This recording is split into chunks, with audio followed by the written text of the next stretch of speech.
Quelles sont les législations, recommandations, procédures ou protocoles en rapport avec cette situation? En ce qui concerne la législation, et selon l'article R4311-5, l'infirmière accomplit les actes ou dispense les soins visant à identifier les risques et à assurer le confort et la sécurité de la personne et de son environnement.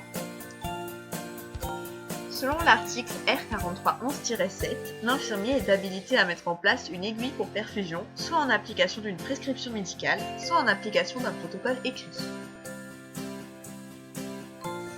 Le protocole présenté est celui du changement de poche d'une perfusion. Ce dernier montre bien que parmi le matériel nécessaire, il y a une nouvelle poche de NaCl. Pour finir, voici quelques recommandations. Toujours vérifier s'il s'agit de la bonne poche, vérifier son état et vérifier sa date d'expiration. Vérifier aussi la dose.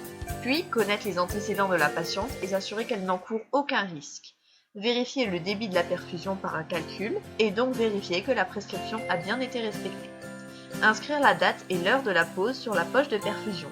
Respecter les précautions standards, comme les mains désinfectées, un matériel stérilisé, des protections comme des gants, etc.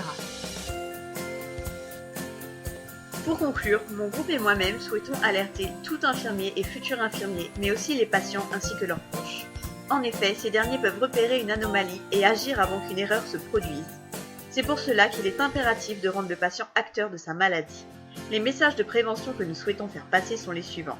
Le gain de temps ne coïncide pas avec la sécurité du patient, mais aussi et surtout, le non-respect de l'ordonnance du médecin ne doit en aucun cas mettre en danger la vie d'un patient. C'est pour cela que tout traitement péros, intraveineux, sous-cutané, etc. doit, avant toute modification pour un équivalent, être signalé au médecin.